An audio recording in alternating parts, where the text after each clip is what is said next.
podia prendê-lo, porque tinha sido muitas vezes preso com grilhões, cadeias. As cadeias foram quebradas por ele e os grilhões despedaçados, e ninguém podia subjugá-lo. Andavam sempre de noite e de dia, clamando por entre os sepulcros e pelos montes, ferindo-se com pedras. Quando de longe viu Jesus, correu e adorou, e esse clamando em alta voz: que tenho contigo, Jesus, Filho de Deus Altíssimo? Conjuro-te por Deus que não me atormentes, porque Jesus lhe dissera: Espírito imundo, sai deste homem. Perguntou-lhe: qual é o teu nome? E respondeu: Legião é o meu nome, porque são muitos. E rogou-lhe encarecidamente que os não mandasse para fora do país. Ora, passava ali pelo monte uma grande manada de porcos, e os espíritos imundos rogaram a Jesus, dizendo: manda-nos para os porcos, para que entremos nele. E Jesus o permitiu. E entrando, saindo o espírito imundo, entraram nos porcos, e a manada, que era cerca de 2.000, precipitou 10 penhadeiros abaixo, para dentro do mar, onde se afogaram. Os porqueiros fugiram e anunciaram na cidade pelos campos. E então saiu o povo para ver o que sucedera. Indo ter com Jesus, viram o endemoniado, que tivera a legião assentado, vestido em perfeito juízo, e temiam. E os que o haviam presenciado os fatos contaram-lhes o que acontecia ao endemoniado acerca dos povos. E entraram a rogar-lhe que se retirasse da terra. E ao entrar Jesus no barco, suplicava-lhe o que fora o endemoniado que o deixasse estar com ele. E Jesus, porém, não permitiu, mas ordenou: vai para a tua casa, para os teus, anuncia-lhe tudo que o Senhor te fez e como teve compaixão de ti. E então ele foi e começou a proclamar em Decápolis tudo o que Jesus lhe fizera, e a todos se admiraram. Amém? Então é uma história muito grande, é uma história muito complexa, tá certo? A história, irmãos, ela se dá início depois que Jesus ele acalma a tempestade. Você lembra da história de Jesus no barco? Que veio uma grande tempestade, Jesus, com a sua palavra, acalmou ali os ventos, onde o mar estava muito agitado naquele tempo. E a Bíblia diz, irmãos, que Jesus foi para outra margem do mar. E ali, irmãos, quando Jesus atravessou, vinha ao encontro dele uma pessoa endemoniada. Provavelmente ali, irmãos, quando Jesus atravessou, chegou, encontrou, provavelmente ali tinha um cemitério ali perto, porque a Bíblia diz que ao desembarcar, o verso 2, ao desembarcar, logo veio dos sepulcros ao seu encontro um homem possesso de espírito imundo. Então veio dos sepulcros. Então provavelmente ali tinha um cemitério.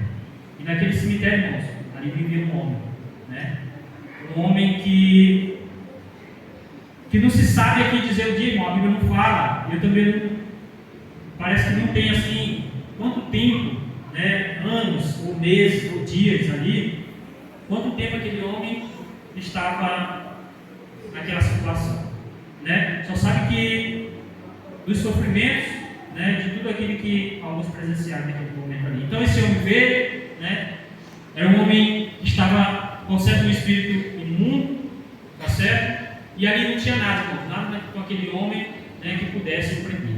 A Bíblia diz que ele era preso com grilhões, era preso com cadeias, talvez uma corrente, cordas, mas a palavra de Deus diz, irmãos, que nada conseguia o prender. Por quê? Aí aqui entra o verso bíblico que está lá em Efésios, capítulo 6.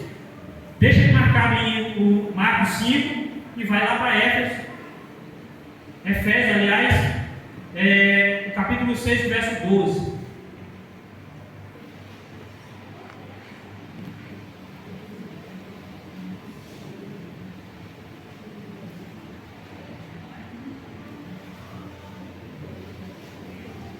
E o verso 12. Então, por que, irmãos? Por que ninguém conseguia? Por que Pode ler. Pode ler. Porque a nossa luta não é contra o sangue nem a carne, sim contra os principados e protestantes, contra os dominadores deste mundo, contra as forças espirituais do mal, nas regiões celestes. Vocês estão vendo aí, queridos? Sabe por que ninguém conseguia prender aquele homem? Porque aquele homem, irmãos. Porque aquele homem, irmãos, a nossa luta não era contra o ser humano em si. Porque se fosse só aquele homem, né, sem o poder das trevas na vida daquele homem, irmãos, ela facilmente tinha agarrado ele e tinha amarrado. Qualquer tiro, qualquer fio. Mas só que a Bíblia diz que ninguém conseguia o prender. Tudo ele arrebentava. Sabe por quê, irmãos? Porque na vida daquele homem as trevas dominavam. Então, quando as trevas dominam a vida de um homem, irmãos, não tem cadeia, não tem corrente, não tem ninguém que possa impedir. Porque a nossa luta é isso. A nossa luta não é com os seres humanos em si, mas a nossa luta, irmãos, é contra as forças do mal. Coloque muito bem isso na tua cabeça. E me lembrou um outro verso bíblico, irmãos. Então, já que a nossa luta é contra as forças do mal, Jesus falou uma grande verdade em João, capítulo 15, verso 5. Abre aí João, capítulo 5, capítulo 15, verso 5. Rapidinho, mas não de Marco, deixa lá, a gente vai voltar para lá de novo. É João de Lucas, capítulo 5. João de Lucas, capítulo 5, capítulo 15, verso 5. 15, verso 5. Eu acho que eu errei aqui o verso. Né?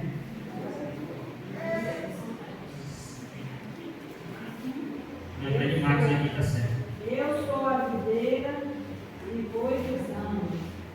Quem permanecer em mim, e eu nele, esse dá muito fruto, porque sem mim nada podeis fazer. Está vendo? Então a nossa luta é contra as trevas. Então as trevas, irmãos, sem o poder de Deus, não tem nada que possa vencer. Mas a Bíblia diz que sem mim nada podeis fazer. Você não pode fazer absolutamente nada sem o poder de Jesus Cristo. Então quando a treva domina, irmãos, né? As trevas dominam as pessoas, a gente não pode sem Cristo. Mas a Bíblia diz também ao contrário disso, que tudo eu posso naquele que me fortalece. Então a gente pode todas as coisas, tá certo? Mas só que onde ali não havia esperança, onde as portas estavam fechadas, onde as trevas dominavam, havia ali, sabe o que, irmãos? Naquele lugarzinho, sabe o que? Uma grande esperança. Sabe quem é aquela esperança? Jesus Cristo. A Bíblia diz que quando o endemoniado não deparou com Cristo, a Bíblia diz que o quê? Ele se encurvou no chão e o adorou. Ele perguntou: o que eu tenho contigo, filho de Deus Altíssimo? Né? Por que tu está me atormentando antes do tempo? O que ele quer dizer com isso, irmãos? Atormentar antes do tempo. Porque o fim dele, irmãos, ainda não chegou. O fim dele, irmãos, não era aquele momento. Né? Foi também, sabe o que é, irmãos? No dilúvio, quando você pega um livro de profecia, Espírito de Profecia, quando você vai estudar a história do dilúvio, quando a Bíblia diz que Deus abriu as comportas do céu e ali houve grande chuva no tempo de Noé, ali o inimigo, diz o Espírito de Profecia, que o inimigo temeu a sua morte, a sua destruição. Ele pensava que ia ser destruído naquele momento. E aqui também não foi diferente, irmãos. Quando ele teve encontro com Jesus, ele adorou: o que eu tenho contigo? Por que tu me atormenta antes do tempo? Né? Ali, irmãos, antes do tempo, porque ele pensava que ia ser destruído naquele momento. Mas o fim dele, depois do milênio, irmãos, será garantido. Quando Jesus voltar, quando nós passarmos 1000 anos com Jesus Cristo lá no céu da eternidade, quando Cristo voltar, será o seu fim. Então, eu disse, irmãos, que naquele lugar, naquele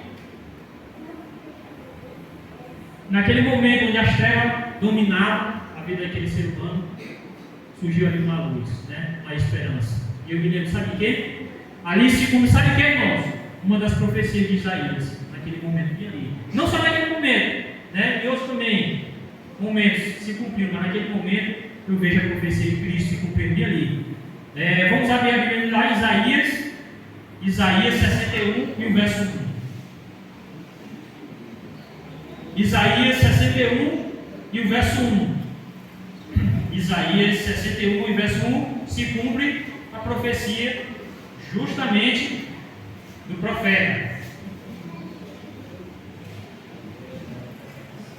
Isaías 61.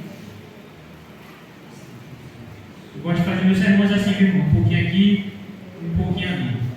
Gosto de estar folheando aqui um pouco as coisas, certo? E admiro muito as pessoas que pregam aí, né? Pegam um capítulo inteiro, lê e depois explica o detalhe por detalhe. Eu acho muito bonito, mas ainda não consigo fazer a mensagem dessa maneira. Então, qual é a profecia que se cumpriu? Eu vi ali, irmãos.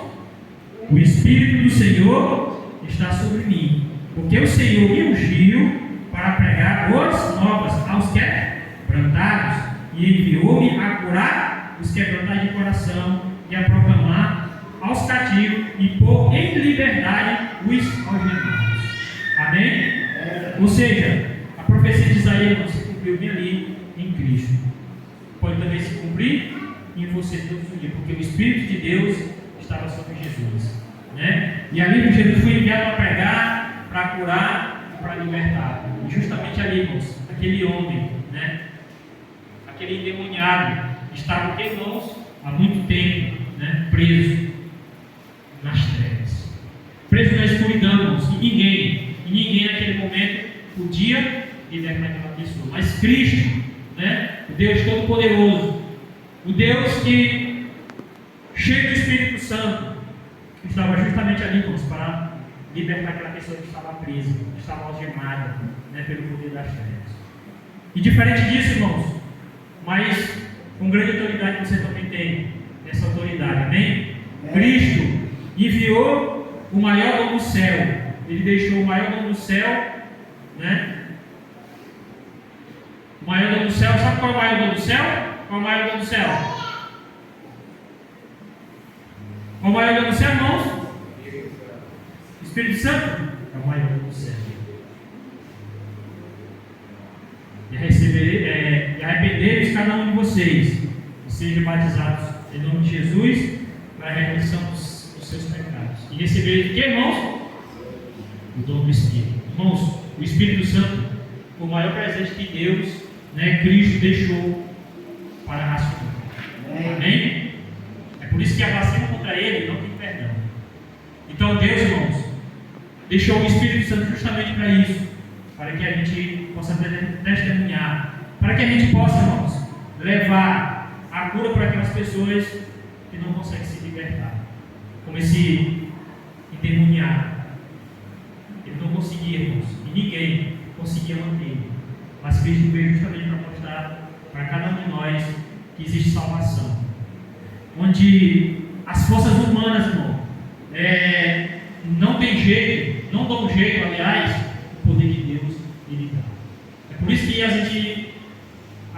vezes, irmãos, a gente não tem muita vitória, sabe por quê?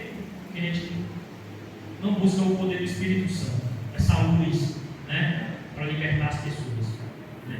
Porque muitas pessoas estão perecendo por aí, nas trevas. Mas por que perece? Porque às vezes, irmãos, a gente pensa que não tem jeito. Talvez aquele homem possesso gera um caso perdido no meio das pessoas, porque ninguém tinha uma luz ali viva para que pudesse libertar. Mas Cristo mostrou isso para eles, né? Cristo era justamente aquela luz, e aquele povo, aquele povo daquele lugar, daquela cidade ali, tá certo? Precisava de uma luz, que era Cristo. E o interessante de tudo, irmãos, é que a Bíblia diz que os demônios pediram para que lançasse ele aos povos. E assim Jesus, a Bíblia diz que, irmãos, que Jesus permitiu. E assim, Deus permitiu, e a Bíblia diz que os demônios entraram nos povos. Irmãos, o povo gritando, você já viu o povo gritando, já? É uma zoada muito grande e feia, né? Porque já criei muitos povos, eu adventista, lá na casa do papai mesmo, a gente criava, era uma